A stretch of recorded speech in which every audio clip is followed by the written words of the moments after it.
Alors aujourd'hui sera une vidéo juste sur les graphiques, je montre rien d'autre, je vais juste montrer ce que c'est qui s'est passé aujourd'hui, ce jeudi de cette troisième semaine d'octobre 2025. Alors par contre pour la semaine prochaine dans cette série de vidéos pour la quatrième semaine, je pense pas que je vais filmer, je vais faire de mon mieux parce que je vais partir, je serai au UK et je ferai une vidéo ce week-end pour récapituler cette semaine de trading et ce qui va se passer pour la semaine prochaine. C'est qu'il y aura juste une vidéo sur la semaine prochaine, sûrement, où ça sera une vidéo pour résumer tout ce qui s'est passé tout ce qui va se passer sur la semaine prochaine. Euh, si Dieu le veut, si on a une semaine la semaine prochaine. Mais voilà pour le trade d'aujourd'hui. Alors je vais vous montrer. Ouais, ce que il se passe, c'est que j'ai pas le replay et qu'il s'est développé beaucoup plus de price action après le trade. Alors aujourd'hui, ça a été une journée perdante, juste une de ces pertes probabilistes. Très bon setup. Mais par contre, on a plus de price action qui s'est développé et ça gêne un peu pour ce qui s'est passé par rapport à avant. Là, on veut juste se focus avec les dessins et le marché par rapport à avant. Donc tenez bon. On va mettre ça de côté. Ça peut être un petit peu difficile pour récap le trade avec ce que c'est que j'ai à montrer. Et aujourd'hui, c'est un parfait exemple pour illustrer quelque chose sur quoi je galère en ce moment dans mon trading. Aujourd'hui, j'ai une petite galère sur une certaine chose. Et cette chose, c'est vraiment quelque chose qu'on trouvera nulle part sur YouTube. Mais vraiment, sur YouTube, voilà, ça parle les problèmes dans le trading comme le FOMO, le revenge trading, vouloir plus, vouloir trader quand il faut pas, prendre des mauvais trades, ne pas respecter son plan de trading. Tout ça, c'est des erreurs basiques. Tout ça, c'est des choses basiques. Là, c'est vraiment des choses, mais de raffinage où on trouve pas sur YouTube. C'est vraiment super précis. Et c'est une de ces super journées pour illustrer ça. Après, derrière, le setup, il va en perte. Donc ça change un petit peu le truc, mais ça, on s'en fiche. On va mettre à part le fait que ce setup aurait fini, pas qu'il aura fini en perte, aurait fini en perte, mais qu'il a fini en perte. On met ça à part, c'est juste une de ces pertes probabilistes.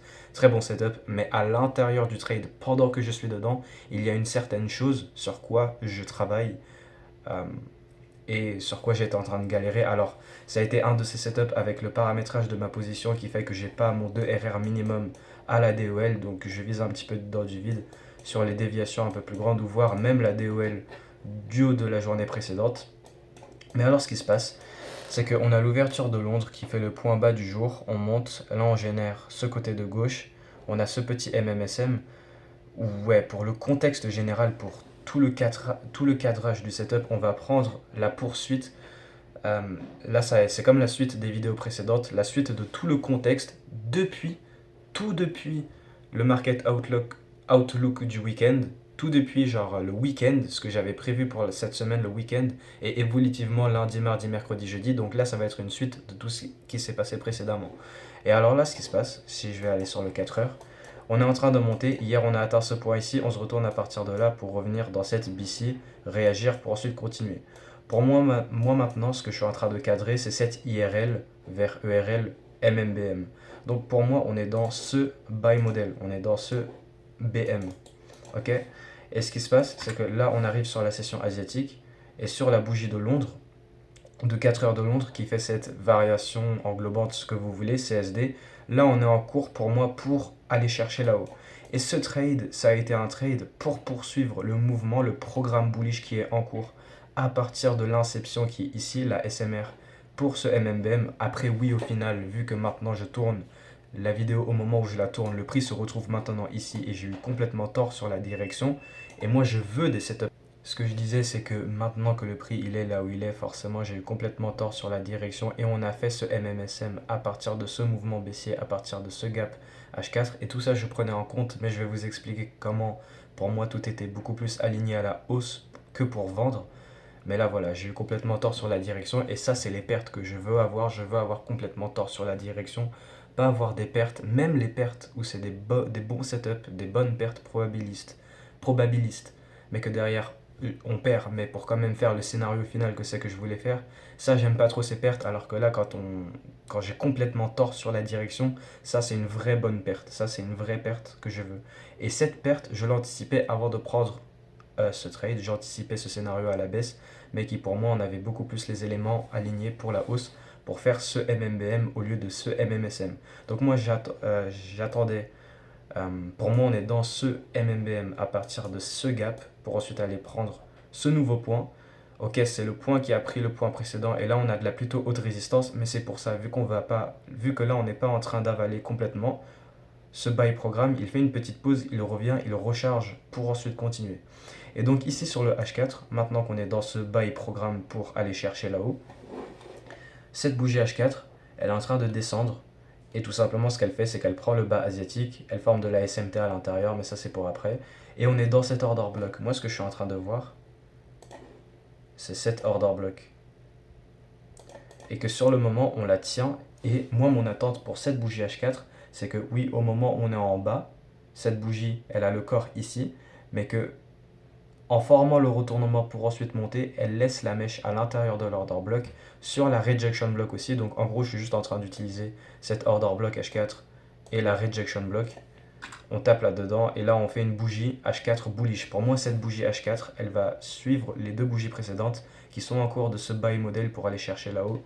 Et que là, voilà, on tape sur la RB et l'OB, on laisse une mèche et on fait une belle bougie pour ensuite aller chercher la suite, minimum là-haut. Ça, c'était ma première cible. Après, plus haut pour le MMBM jusqu'au haut de la journée précédente. Ça, c'est un peu plus, mais voilà, je visais principalement là-haut. Ok. Mais il faut prendre en compte qu'on est dans cette CB et qu'on peut continuer la baisse IRL vers ERL MMSM à partir de ce gap, cette PDA Premium, cette IRL pour descendre. Et c'est au final ce qu'on a fait. Mais pour le trade maintenant, on a la bougie horaire de 10 heures qui ouvre, on a fermé la bougie horaire de 9 heures. Donc ça ne peut pas être un profil de marché AMD sur la session AM, mais c'est un profil de marché trend trap snap que j'avais prévu, où on fait la SMR sur AM3. Et AM3 a pris le bas de AM1, il se retourne pour ensuite aller chercher le haut de la journée actuelle et ainsi de suite. Là, ce qui se passe, c'est qu'à partir d'ici et ici, on projette, on s'est arrêté pile sur le moins 4. On est arrivé sur Madro, on est sur la rejection block sur le 1 heure, bon pas vraiment le 1 heure, mais voilà, on est sur les PDA HTF sur le 4 heures. On sweep le bas asiatique, puisque asiatique commence ici, donc ça c'est le bas de Londres plus bas asiatique. Techniquement il est ici, mais voilà, on la sweep, vous avez compris. On a eu de la SMT divergence avec ça, et là on l'a rejeté. Et là ici je cherche mon inversement. Et là maintenant où vient le scénario d'aujourd'hui, ce truc sur quoi je suis en train de travailler actuellement, c'est que là maintenant, pour moi tout était bon. J'aimais pas trop, genre moi je voulais qu'il y ait un gap à l'intérieur de ça, qu'on respecte ça pour monter et qu'on fait par rapport à cette rangée. J'aime pas trop comment j'achète par rapport à la descente tout en bas d'ici et qu'au final c'est une baisse et là on a eu un rechargement. Et oui, forcément le prix au final il a fait ce qu'il a fait, mais ça je l'avais pas trop vu. Genre oui je l'avais vu mais j'ai pas trop pris en compte.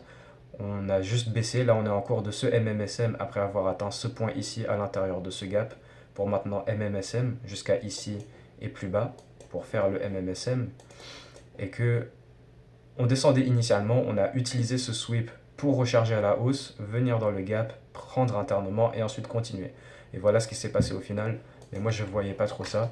J'aurais vraiment préféré qu'il y ait un gap ici. Et ce qui se passait aujourd'hui aussi, c'est qu'en fait, le setup était meilleur sur le S&P 500. Le S&P 500 a été la meilleure des trois indices aujourd'hui, mais moi je ne trade pas le S&P 500, je l'utilise que comme indicateur. D'ailleurs, avant de continuer l'explication sur l'US 30, je vais expliquer le Nasdaq qui avait exactement le même setup qu'hier.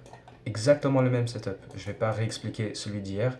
Hier, on avait ce setup à la hausse pour aller jusqu'ici.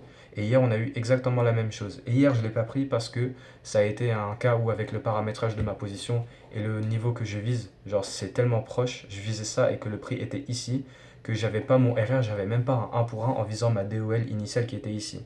Et au final, on a trouvé résistance là, ici, voilà. Bon, je vous ai expliqué. Et là, c'est pareil. On est actuellement dans ce MMBM sur le Nasdaq. Le programme bullish il est en cours, donc je cherche des achats de continuation. Sauf que la ERL, elle a déjà été atteinte avant le market open. Donc là, en gros, ce que je suis en train de faire, c'est que je suis en train de viser. Ici, on est passé au-dessus. Là, je suis en train de viser le point qui a pris le point précédent. Ce que j'aime pas du tout faire. Et là, donc, on est revenu sur order block, sweep interne, SMT divergence. Parce que le S&P 500, il revenait dans le gap H4. Moi, j'aimais énormément comment le gap H4 ici était fait sur le S&P 500. Et c'est ça que j'aurais voulu sur l'US 30, qu'il y ait pas forcément sur le H4, mais sur les horaires plus petites, j'aurais vraiment voulu qu'il y ait un gap ici et qu'on a un scénario où du coup on respecte le gap qui est à l'intérieur de cette rangée baissière par les corps. Mais voilà, on n'a pas eu ça. J'utilisais donc l'order block H4 et rejection block H4. Et on a eu ce bon setup sur, sur le Nasdaq aussi, mais que j'ai pas pris. Et là, on arrive sur l'order block 1 heure. On a pris interne. On a pris une première fois, on a pris une deuxième fois. On a SMT divergence par rapport à l'entrée dans la fair value gap en 4 heures sur le S&P 500. On est entré dans le fair value gap en 4 heures sur le S&P 500, mais qu'on n'a pas fait sur le Nasdaq. Sur le Nasdaq, moi j'aurais bien voulu que du coup la bougie elle-même de 4 heures, là forcément elle se retrouve comme ça actuellement, mais sur le moment, voilà, j'aurais bien voulu qu'elle tape le gap H4 pour continuer, mais c'est pas ce qu'on a eu et on a donc eu une divergence par rapport à l'entrée dans le gap H4 avec le S&P 500 et le bas qui est ici. Donc on est dans l'order block, sweep interne, et là qu'est-ce qui se passe? On fait ce joli CSD, inversion du mouvement de manipulation, ça c'est le mouvement de manipulation, et là on y va. Sauf que moi, voilà, ça serait ça mon entrée sur la clôture. Et là je vise la continuation, sauf que là j'ai même pas un 1 pour 1 en visant la continuation. Forcément je peux viser plus haut, mais même si j'aurais pris le trade, le prix serait revenu au break-even. Et moi je suis pas le type de trader dans mon trading où je prends les entrées très raffinées. Le fait que le point bas il s'est fait à 10h12, ok, smart money reversal durant un temps clé, 10h12, et là on fait ce CSD IFVG M1. Moi je suis pas trop le type de trader qui achète. Ouais, même ça de toute façon c'est, ouais, ça pue la merde. Moi je suis pas le type de trader qui joue avec des 1 pour 1, des 1 pour 1.5, je fais des 2 RR minimum. Donc sur le Nasdaq, ça c'était non. Bon setup, mon modèle est présent, exactement, c'est vraiment un copier-coller du setup d'hier, c'est le même setup, mais que je n'ai pas pris, pour prendre celui sur l'US30 que j'aimais beaucoup plus. Et là maintenant, meilleur pour la fin, l'événement d'aujourd'hui sur l'US30. Donc le prix arrive vers ma draw on liquidity, on la rejette, moins 4, SMT divergence, PDA HTF, et là maintenant je cherche mon retournement. Et là j'ai eu ma confirmation, j'ai acheté suite à cette CSD M5. Mais moi ce que j'aimais pas c'était ce chop et qu'en fait le prix il pouvait, je voyais sur le moment le prix pouvoir continuer à la baisse à partir de la baisse actuelle. On retrace dans ça, on baisse. Et moi ce que je voulais alors, c'est le CSD M15. Moi je voulais le CSD M15, mais sur la clôture M15 de la bougie de 10h15, donc là maintenant on est hors macro, je prends un trade hors macro, mais je m'autorise à prendre un trade hors macro pour ce que je vais vous dire, le fait qu'on a fait la SMR dans la macro et que c'est un profil de marché trend de trap snap où la SMR elle se fait en début de AM3, c'est-à-dire que là on a le cycle de AM2 de 8h30 à 10h, fin du cycle, on descend, on prend le bas, voilà, on atteint, genre là voilà, on fait juste cette baisse un peu plus profonde pour du coup venir chercher le point clé qui est ici, et pas se retourner juste à partir du sweep qui est ici, mais sans venir chercher ça, ça serait bête. Et là maintenant qu'on l'a atteint, on a inversé. Et là, ma confirmation, elle est là. Ma confirmation, elle est là sur le M1. On a l'inversion du mouvement de manipulation sur le M1. On a le CSD sur le M3. Et on a le CSD sur le M5. À ce moment-là, pour moi, tout est bon. Mais je veux plus. Je veux une meilleure confirmation. Ça, forcément, ces confirmations-là, c'est des pré-confirmations de la chose plus grande que j'attendrais. Et là, dans ce cas-là, j'étais en train d'hésiter un petit peu. Parce que c'est bon et j'attends une meilleure confirmation, sauf que qu'est-ce que je sais en avance? Que si j'attends cette pré-confirmation, il y a vraiment 90% de chances pour moi que euh, si j'attends cette plus grande confirmation, eh bien une fois qu'elle sera faite, ça sera trop tard, le prix sera déjà trop haut pour acheter. Et j'ai acheté là-dedans ici, sur une minute précisément, j'ai regardé un petit peu le prix. Là voilà, on a eu le CSD, j'ai pas acheté directement là, on a eu ce retape sur la BC, et puis là on repasse au-dessus, nouvelle bougie qui retrace un petit peu, je suis entré par ça. Parce que là on a eu cette petite pause en revenant dans la BC, suite à l'inversion, et voilà, j'ai acheté sur cette bougie ici. C'est là où j'ai placé mon achat au final, parce que là voilà, le prix il est prêt. Mais vu qu'on était dans ce chop, et que pour moi sur le moment je voyais ce prix choppy, et que là par la suite de la journée on a du volume beaucoup plus gros, beaucoup plus on a vraiment du plus gros volume par rapport au début de journée. Et que, voilà, on a plus de volume par rapport à ici. Et à l'intérieur d'ici, j'aimais pas comment le prix était choppy. Et moi, ce que je me dis, c'est que sur des scénarios passés, j'ai pas aimé du chop parce que pour cause que en fait c'est un chop et que j'aime pas trop, c'est plutôt choppy, mais le prix il fait au fur et à mesure ce que c'est qu'il a à faire. Donc là je me disais ouais le prix il peut faire au fur et à mesure ce qu'il a à faire, même si le price action il a pas l'air trop propre. Après ça c'est pas vraiment un truc à prendre en compte vu que il est plutôt propre. Pour moi c'était pas trop propre, mais voilà là surtout avec ça. Et ce qui se passait c'est qu'on attendait, genre on faisait une petite distorsion, mais au final voilà j'étais entré ici. Le prix, il a respecté les revenus. On a eu une bonne clôture M5 avec 7 M5 ici suite au retracement. On a eu 7 bonnes clôtures M5. Et au moment du CSD M15, ce qui est drôle, c'est que sur mon broker, la clôture M15 ici, elle a été au-dessus de l'ouverture de la bougie précédente. Donc on a eu ce CSD M15 sur le broker, mais on l'a pas eu sur ça là sur TradingView. Donc ouais, mais moi ce que j'attendais vraiment c'était la confirmation M15, voire moi ce que je voulais sur le M5, c'était le CSD par rapport à cette bougie-là, pas que celle-ci, les deux bougies baissières avant la hausse pour former cet order block, mais carrément order bloqué, les trois bougies entières. Et on n'a pas eu ça, on l'a méché. Et moi j'aimais pas ça, genre je voulais plus de direction, je voulais plus de displacement et de volume dans la direction à partir du sweep. Pour faire le fait que en fait, là maintenant, on freine cette baisse, là on arrête de baisser à partir de ce sweep pour maintenant lancer à la hausse. Parce que si on n'a pas de bonne confirmation que le prix est vraiment en train de rejeter ce sweep et qu'il ne veut pas continuer à baisser après ce sweep, eh bien, ça veut dire qu'on voudrait monter. Et moi, je veux cette bonne confirmation à partir du sweep. Au final, ce qui s'est passé, c'est que, ouais, en fait, on est dans ce mouvement baissier et que le prix il revient dans cette CB avec des prises internes pour ensuite continuer la baisse. Oui, ok, ça c'est au final ce que le prix il a fait. On sait en hindsight. En hindsight, c'est facile. C'est ce que le prix a fait au final.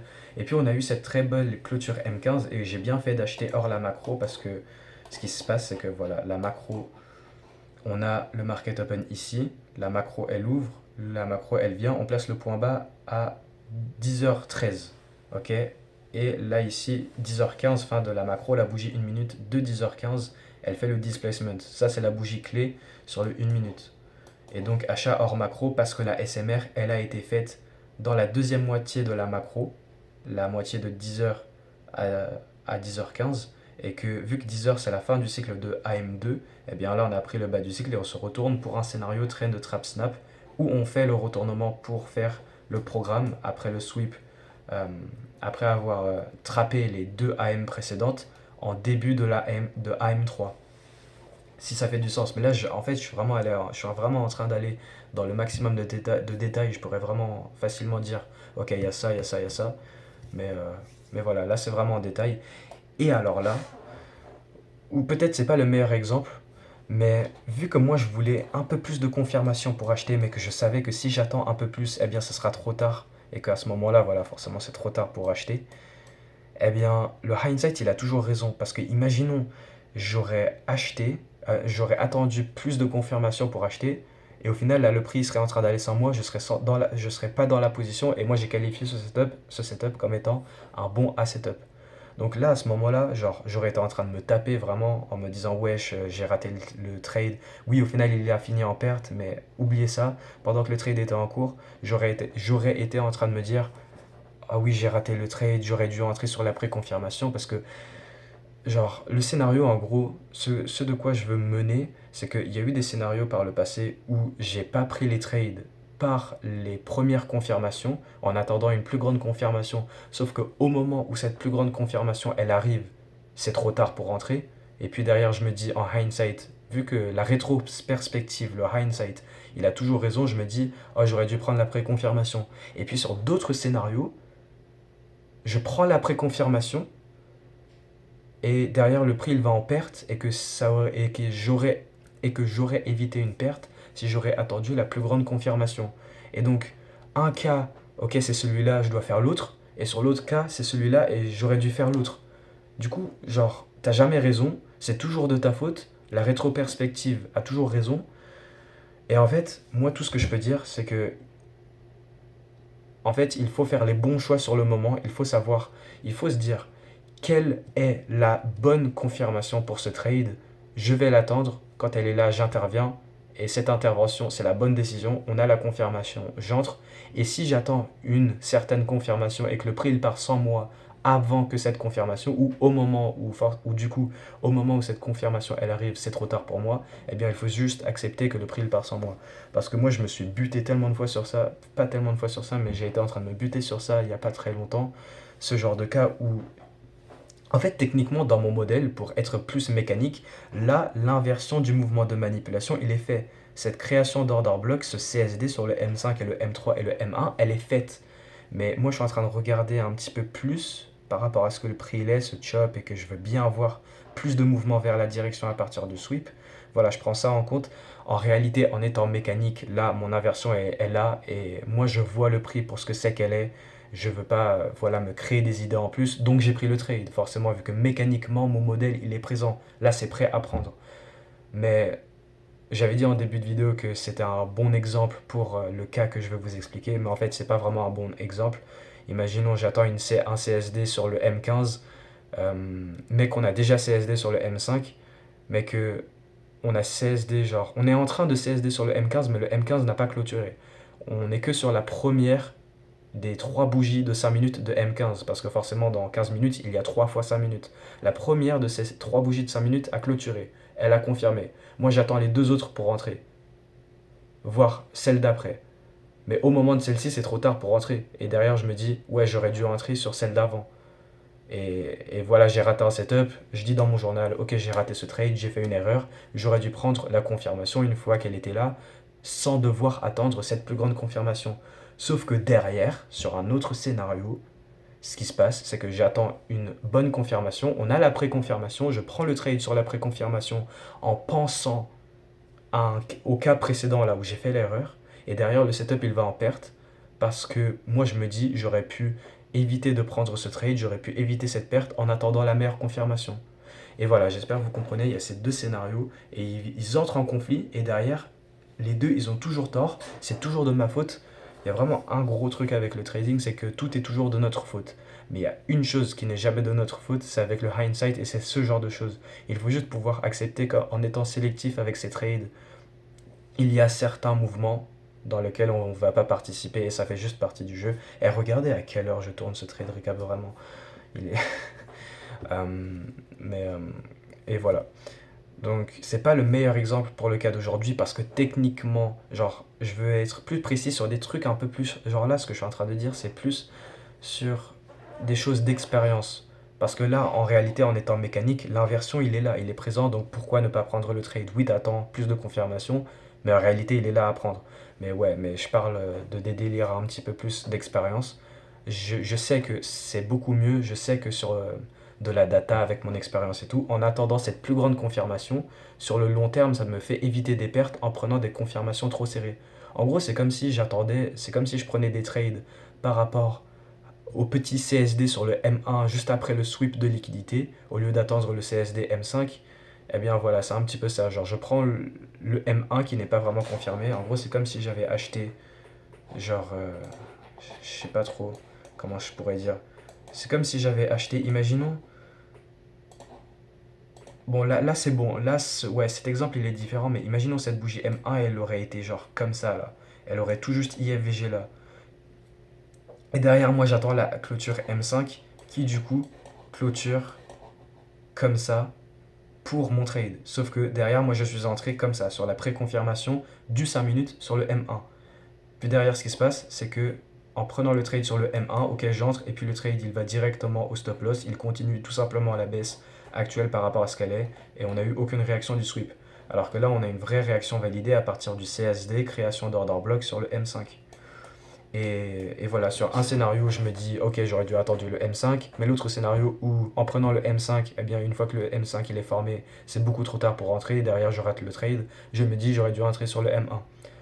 Et là, à ce point-là, je suis un petit peu en train de me répéter, j'espère que vous avez compris, c'est pas le meilleur exemple pour le cas que je vais vous expliquer, mais voilà.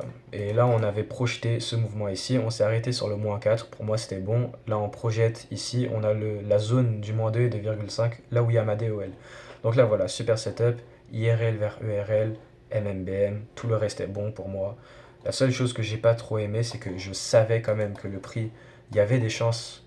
Forcément, il y avait de la probabilité à ce que le prix il continue à baisser par rapport à ce qu'il est. Genre, tout ce que c'est que je pouvais voir sur le moment, c'est le fait qu'on utilise le sweep du bas asiatique pour recharger une hausse, pour redistribuer à partir de ce gap H1 pour continuer la baisse. Ça, je l'avais vu et que du coup, on a trouvé résistance sur le gap H1, la BPR même, après avoir réagi sur ça et utilisé ça comme IRL pour faire la MMSM jusqu'en bas ici, qui est le scénario qu'on a fait au final aujourd'hui. Et même si j'aurais cherché à vendre pour ce scénario, pour moi, ça n'a pas été.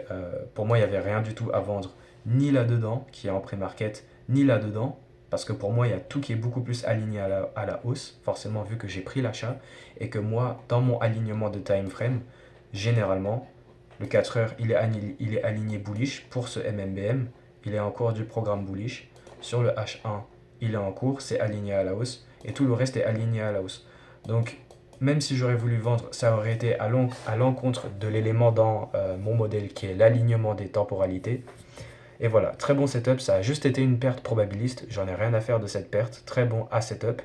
Le seul souci que j'ai eu sur ce trade, c'était est-ce que je entre ou pas sur le moment du CSD M5 et qu'on était en train de continuer à la hausse après qu'on a CSD sur le M5, après ce petit retour dans le gap M1. Parce que du coup, j'étais en train de regarder le prix. Là, on revient dans le gap M1 ici. Et là, on réagit, on part à la hausse. Là, on re-CSD ici, on fait une continuation.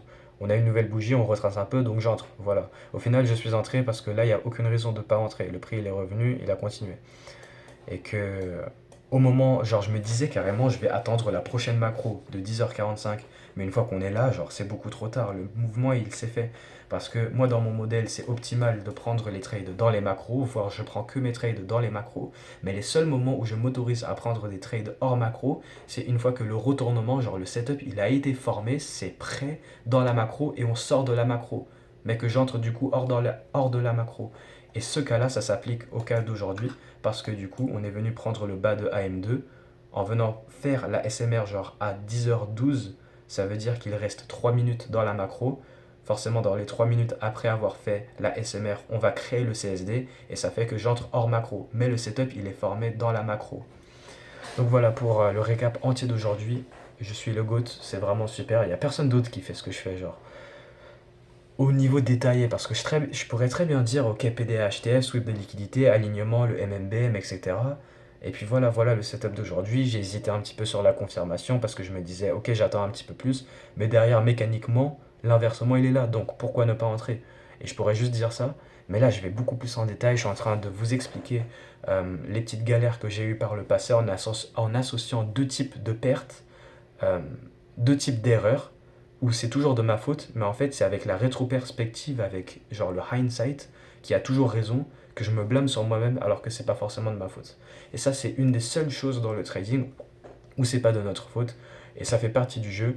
Euh, Gagner, genre faire des gains en trading, faire du RR, ça ne se fait pas genre sur un trade, ça fait partie du jeu de rater certains mouvements, ou alors d'être dans certains mouvements mais qui vont en perte. Derrière, il y a toujours une raison pour laquelle le prix ce qu'il fait, c'est ça un petit peu la chose avec les concepts d'ICT, genre c'est ça un petit peu le problème. Oui, t'as une super bonne compréhension du marché, mais t'as toujours une raison à ce que c'est que le prix l'a fait. Et il y en a, ils vont se buter sur ça. Genre moi, je me suis toujours buté sur ça pendant beaucoup trop longtemps. En hindsight, je vois ce que c'est que le prix l'a fait au final. Ok, on a fait ça, on a fait ça, on a fait ça. J'ai pris le trade parce que sur le moment, j'étais en train de voir ça et ça et ça.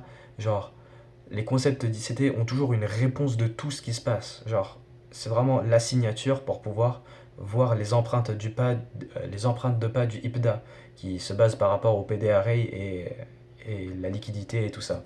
Donc voilà, je vais pas me mettre à yapper sur ça, mais ça c'est genre le seul problème des concepts d'ICT, c'est que tu as toujours une réponse à ce que c'est que le prix il fait et que tu as une super bonne compréhension du prix mais en hindsight. Et sur le moment, tu vois une certaine chose, mais derrière, tu as la réponse à pourquoi le prix il fait ce qu'il fait. Ou en fait, non, qu'est-ce que je raconte? C'est bien du coup. Là, je sais exactement pourquoi le prix il a baissé au final et pourquoi j'ai eu tort sur ce trade. C'est même mieux que du coup ne pas savoir pourquoi est-ce que le prix a fini en perte. Mais ça ne veut pas dire que je vais utiliser ce raisonnement une fois que le trade est fini, que je vais utiliser ce raisonnement pour dire que ce trade était nul. Alors que pas du tout. C'est mon modèle, c'est mon setup, très bon à setup.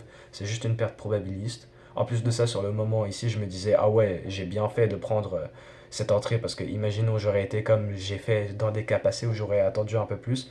Genre imagine j'aurais fait comme dans des cas passés où on est hors macro et j'attends la prochaine macro, mais une fois qu'on est dans la prochaine macro, on est littéralement ici, genre. Imaginons j'aurais fait ça, voilà, je me laisserais buter, et genre j'ai vraiment eu une mauvaise compréhension dans ma tête, même en étant dans le trade qui tournait en gain, dans ma tête j'étais en train de me la buter parce que je me disais, mais attends, je suis entré sur ça, mais derrière j'attendais ça, mais ça, et là je suis en train de connecter tout ce que c'est que j'étais en train d'expliquer jusqu'à maintenant. Donc voilà pour le jeudi de cette troisième semaine, suite de toutes les vidéos de cette semaine, super série de vidéos, je suis le GOAT, c'est vraiment incroyable ce que je fais. Je détaille tout au maximum et le but de cette série c'est bien de montrer genre pas le fait d'avoir un modèle de trading gagnant et tout ça, c'est forcément voilà j'ai un modèle de trading gagnant, mais maintenant cette série elle est en train d'expliquer toutes les choses requises pour pouvoir bien trader une stratégie qui est gagnante, peu importe c'est quoi, mais genre toujours devoir faire des ajustements, euh, et de raffiner un maximum et de bien savoir exactement ce que c'est qu'on est en train de faire. En mode, on sait exactement ce qu'on fait. Les décisions qu'on fait sur le moment, c'est les bonnes. C'est pas que je prends un trade et derrière je me dis une fois que je suis dans le trade, oh non, j'aurais dû faire ça et tout. Genre, ça, c'est ce qui s'est passé mardi. J'avais raté un setup parce que j'avais pas vu sur le moment, j'essayais d'être sélectif. Je me disais sur le moment, ouais, c'était pas si bon que ça, le prix il peut aller dans ma direction sans moi. Mais derrière, pendant que le prix il allait dans ma direction sans moi, eh bien je me disais, mais merde, en fait, non, c'était bien. Et ça, c'était en rétrospective. Sauf que là, je suis en train d'appliquer ce scénario d'un petit peu tricher sur les décisions qu'on a prises sur le moment précédemment. Je suis pas en train de tricher sur ça parce que c'était réellement un vrai de vrai bon setup mardi, mais que j'avais pas pris parce que voilà, j'ai fait toutes les explications sur la vidéo de 40 minutes de mardi et sur ce qui s'était passé. Et ouais, c'est super complexe. En mode, c'est une chose d'avoir un modèle de trading gagnant et ok, tout se passe bien mécaniquement, il y a ça, il y a ça, il y a ça, voilà, machin, machin, machin. Mais toutes les choses en plus, tout ce raffinage, tout ce petit tweaking pour que ça soit tout de la meilleure façon possible, genre tout est parfait en gros. Et voilà. Et c'est avec ça que je suis en train de vous montrer à travers cette série de vidéos, avec mon modèle en particulier. En mode, tout ça c'est pour mon modèle, mais ça s'applique à tous les autres modèles. Après, ça varie forcément parce que, imaginons quelqu'un qui ne trade pas les concepts d'ICT, voilà quoi, mais il a un modèle sur autre chose, je sais pas. Mais je parle des modèles principalement basés sur les concepts d'ICT. C'est ça le truc. Il faut être bien suiveur de ce que c'est que notre modèle est. On sait exactement ce que c'est qu'on cherche sur le graphique chaque jour. On intervient une fois que ça se présente. On n'intervient pas tant que ça se présente pas, pendant que ça se présente pas. On fait rien d'autre en attendant que ça se présente.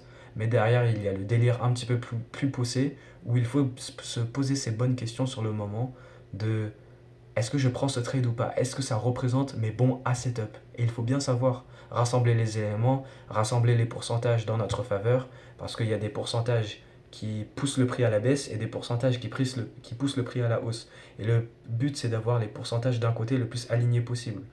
Et, euh, et de bien faire ses décisions sur le moment, parce que c'est du day trading, c'est pas du swing trading. Une clôture M5, ça se fait en 5 minutes. Genre là, au moment qu'on a atteint ma DOL, maintenant je fais ma décision. Ok, est-ce que si maintenant ma confirmation se forme, euh, pardon, est-ce que une fois que ma confirmation va se former après avoir atteint ma draw, est-ce que je vais entrer ou pas? Et ça, c'est avant même qu'on a fait le CSD M5. Et une fois qu'on a eu le CSD M5, même ça, j'ai hésité. J'ai acheté un peu plus haut au final, mais voilà, ça revient à la même chose. Parce que moi, j'attendais le CSD des 3 bougies baissières, mais on peut pas vraiment s'y attendre à ça. Et, euh, et voilà quoi. La confirmation, elle est là sur le 1 minute. Mécaniquement, on l'a inversé, le mouvement de manipulation. Et puis voilà, bref. Je vais arrêter un peu de yapper. Il y a énormément de valeur dans tout ce que c'est que je fais. C'est incroyable. Et je vais mettre fin à la vidéo. Et comme j'avais dit au début de la vidéo, la semaine prochaine, ça va être un petit peu chaud pour poursuivre cette série. Je pense ce que je vais faire, c'est que je vais faire une grande vidéo. Pas une grande vidéo, elle sera même pas aussi longue que ça. Genre, ça, c'est vraiment des vidéos longues, mais pour expliquer vraiment des cas particuliers. Genre, le cas de mardi, ça a vraiment été un cas particulier, un événement spécial, et je devais tout expliquer, absolument tout de ce qui se passait sur ça. Et pareil pour le cas d'aujourd'hui, sur le délire des pré-confirmations, ou alors cette confirmation, et que le rétrospective, le hindsight a toujours raison, ok, là t'as tort, c'est toujours de ta faute, alors qu'en fait c'est pas vraiment de ta faute. Et voilà le récap général pour ça. Et je vais vous dire salut, on se verra pour la suite. Et, et voilà quoi, c'est vraiment super ce que je fais, c'est incroyable. Vraiment, comment je détaille tout, ok, les différents scénarios. J'explique pas juste le trade, j'explique ce qu'il y a derrière. L'analyse pré-market, qu'est-ce que je vois, les réponses à ça, mes décisions sur le moment, qu'est-ce qui se passait dans ma tête, tout ça là. Les autres ils font pas ça, ils disent ok PDHTF, sweep de liquidité, SMT divergence, alignement des unités de temps, on vise la liquidité opposée pour le MMBM, et puis voilà c'est fini, bam. Récap de trade fait en 3 minutes, et je pourrais très bien faire ça. Mais derrière, quelqu'un qui tradera le même modèle, il va devoir parcourir tous les trucs spécifiques pour pouvoir bien trader le modèle, comme moi j'ai dû faire. Sauf que si moi je les transmets directement et la personne les sait déjà en avance, eh bien il n'aura pas à les faire lui-même. Donc voilà, on se verra pour la suite. Pour la semaine prochaine, ça va être un petit peu dur, mais je vais voir ce que je vais faire. Et puis voilà, salut.